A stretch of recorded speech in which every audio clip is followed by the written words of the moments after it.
one of the ways to heal our nervous system is to protect ourselves from things that jack us up. There are a lot of different ways that that happens. A long time ago, I decided I wasn't going to watch violent movies because I didn't want to have those images in my head. And I would just get so triggered by it that I couldn't. It took me a long time to calm down. Noise is something that affects a lot of people with PTSD, including myself. And I started taking earplugs that reduce the level of sound. There's times when I don't go into a crowd, I don't go to movies, there's some things that I don't do, or I'll make sure I have good earplugs if I do. And arguing and watching people argue can be very stimulating to the nervous system and quite frightening. And, you know, we've all been kind of pulled into this vortex of what's going on with the American election right now. To some extent or another, maybe not everybody's pulled in quite so much, but there's something very compelling about that and frightening about that. And it can really kind of draw us in. And then the other thing, you know, worth talking about too is internet addiction and the effect that we have all of that stimulation going on in our nervous system. And then we're not getting enough sleep often if we're staying up late doing that. And so that has such an effect on our nervous system. With the nervous system, we need to try and reduce things that agitate us and increase things that calm us. And so with some of these things like internet addiction, we're increasing the stimulation for the brain. And the brain likes a lot of stimulation. It likes this, whatever the hormones and chemicals are that are released, it kind of likes it. It's like an addict for electrical impulses, the brain.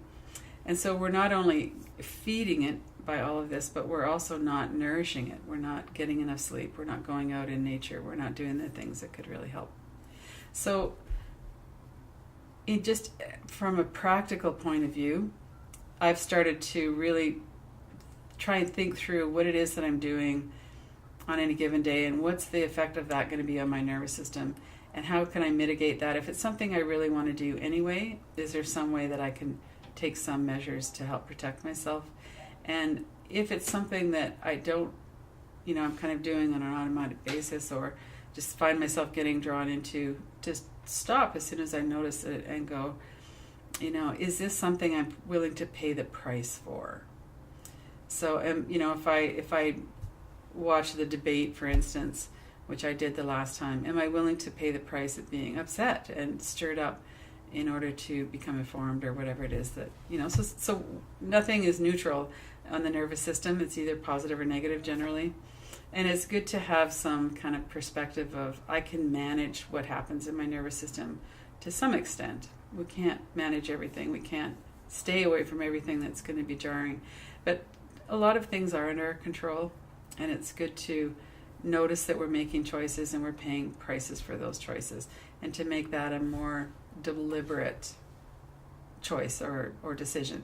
This is the cost, this is the benefit, and then decide from there. Know that there are ways to overcome the negative impacts on our nervous system. So, you know, we might not choose to go into noisy restaurants, for instance, where we know we're going to be assaulted by the noise, or we might choose to use some hearing protection so that we can be in that environment. If it's important to us and we want to go do something like that, then we can often find ways to protect ourselves. Getting out into nature, especially with somebody else, if we trust them, going for walks, getting enough sleep, healthy foods, like the polar bear looks pretty relaxed. All of those ways of practicing good self-care are important. So we need to remove some of the negative impacts and then overcome them by adding in the positive ones. And that's kind of a fun thing that we can do. You know, we think about, oh God, I've got to do this and that. But actually, once we start doing even some smaller practices, we start to feel so much better that it really feels worthwhile.